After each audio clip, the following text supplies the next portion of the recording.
Ele pode fazer uma interface hoje entre uma atuação de um agente político, de um agente social, de um agente econômico. Ou seja, ele pode estar atuando em várias áreas da sociedade. Com relação ao campo de trabalho, além de dar aulas, que agora é obrigatório em todos os anos do ensino médio, o aluno que quiser fazer ciências sociais, no caso, ele também pode enveredar para o campo da pesquisa, atuar nas prefeituras, em sindicatos, partidos políticos. Nós vamos fazer um breve intervalo e voltaremos em seguida no segundo bloco com uma entrevista. O professor Luiz Longini, de Filosofia, estará conosco conversando sobre o lugar da filosofia ao lado das ciências humanas e sociais. Até daqui a pouco.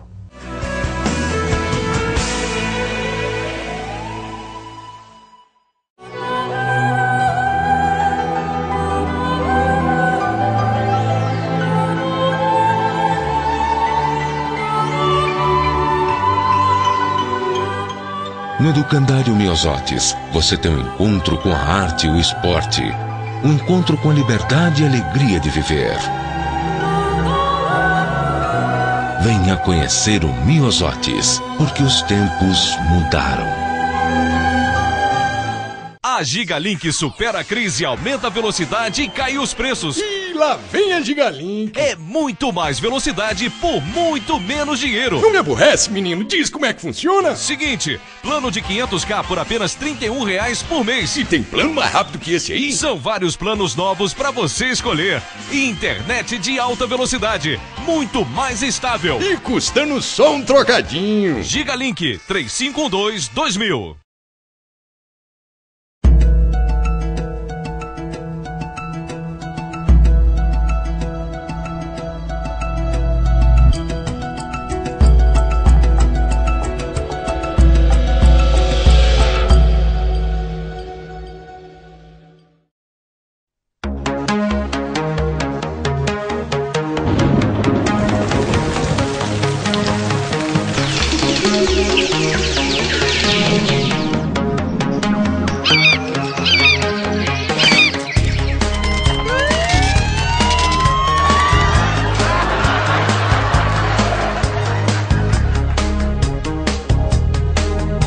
A Voz da Serra, o melhor jornal da região.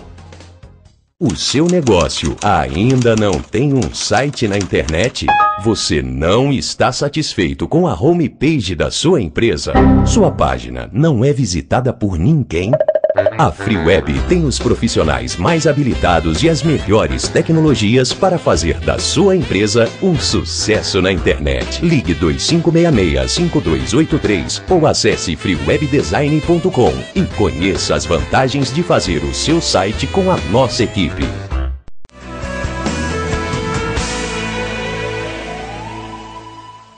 Olá, nós estamos de volta. A edição de hoje do nosso programa, nós estamos refletindo sobre as ciências humanas e sociais na formação dos estudantes brasileiros. Nesse segundo bloco, nós temos conosco a alegria de entrevistar o professor Longini, Luiz Longini. Ele é professor da Universidade Mackenzie, no Rio de Janeiro, é formado em Teologia e em Filosofia, com doutorado pela Universidade de Heidelberg, na Alemanha. Professor Longini, seja bem-vindo. É uma alegria tê-lo conosco nessa edição do nosso programa. Nós conversaremos agora um pouquinho sobre o lugar, sobre a importância da filosofia na formação dos nossos estudantes. Professor, o senhor que trabalha com filosofia, eu teria uma primeira questão para nós refletirmos um pouco. O que é, de fato, filosofia? Primeiramente, o meu agradecimento por estar aqui, uma alegria imensa partilhar com vocês esses momentos aqui no programa. Professor Ricardo, sempre é a primeira pergunta que eu faço quando iniciamos os nossos cursos, e aí surgem coisas muito interessantes. Por exemplo, certa vez eu pedi que os alunos escrevessem o que é filosofia, e um deles escreveu assim: filosofia é a ciência que estuda de tudo um pouquinho. Bem, até pode ser. Uma outra menina, num outro dia, quando iniciamos o curso, disse: professor, eu adoro filosofia, mas adoro mesmo, mas não gosto de pensar. Então, é algo um pouco complicado. Se nós pensarmos na filosofia como uma conceituação etimológica, ou seja, o que a palavra quer dizer, é a amizade, o amor pela sabedoria, pelo saber. Evidentemente que esse é um conceito que precisa ser entendido, quer dizer, um pouquinho mais amplo. Eu até brinco muito com os adolescentes dizendo que filosofia é a ficação com o saber ou com a sabedoria. Mas para os gregos, a ideia básica, sobretudo para Tales de Mileto, é que a sabedoria era como se fosse uma deusa. E ninguém pode possuir os deuses. Ninguém. Então nós nunca vamos estar completamente plenos da sabedoria. Por isso ele dizia, só podemos ser filósofos, amigos do saber. E essa amizade, essa busca, esse amor, essa paixão pela sabedoria ou pelo saber é algo constante na nossa vida. Por tudo. Por isso a filosofia tem esse sentido imenso, profundo, radical, de busca sempre pelo saber ou pela sabedoria, ou pelo conhecimento, de maneira geral. Sobre isso, professor, o senhor usou muito a palavra sabedoria. E a gente sabe que em grego existe uma distinção bem clara entre sabedoria e conhecimento, entre ciência e sapiência. Como é que o senhor encara essa diferença no ensino da filosofia? É possível fazer essa distinção? Como é que isso acontece? Como dizia Immanuel Kant, não se ensina filosofia, se ensina a filosofar. De fato, há uma diferença sim, professor Ricardo. E eu diria que sabedoria é você aplicar o conhecimento. Tudo que você consegue aplicar a ciência, uma diferença entre ciência e conhecimento, até a palavra grega, as palavras gregas têm essa distinção. Conhecimento é gnose, ciência é episteme.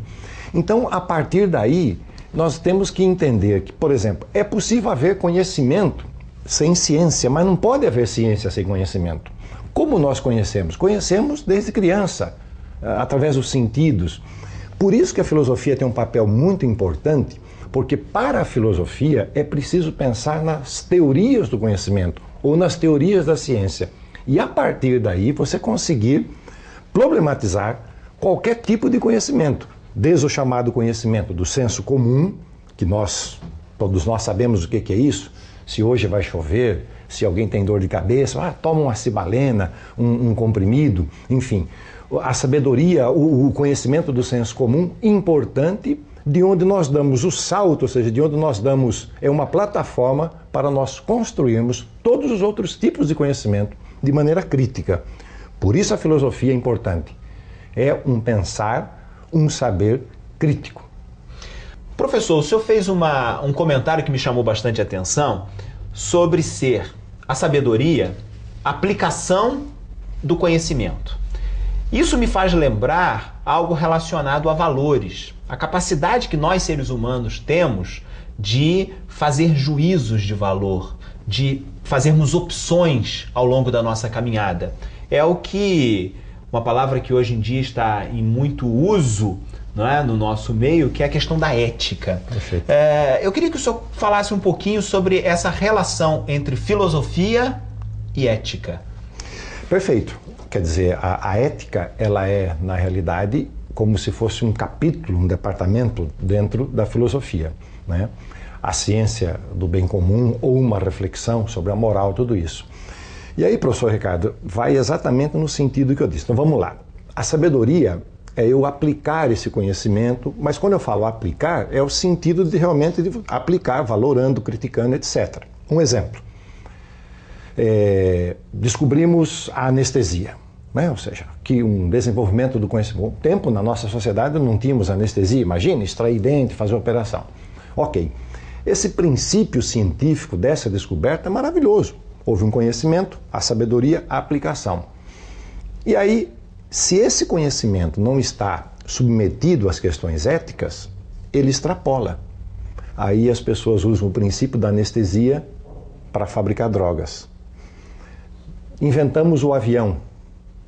O avião Você ia para a Europa, demorava meses, hoje você faz uma viagem. Que maravilha, que descoberta, que invenção. Conhecimento, sabedoria. Aí usamos o avião para jogar bomba na cabeça dos outros. Então, quer dizer, o conhecimento, a ciência, o desenvolvimento que não está submetido à ética. Por isso, a ética é uma questão extremamente importante que, de mãos dadas, ou seja, junto com a filosofia, nos ajuda, de acordo com os valores que construímos socialmente, eu vou usar a palavra entre aspas, a controlar o nosso conhecimento, ou a direcionar o nosso conhecimento e a formar pesquisadores, cientistas, homens e mulheres autônomos com a consciência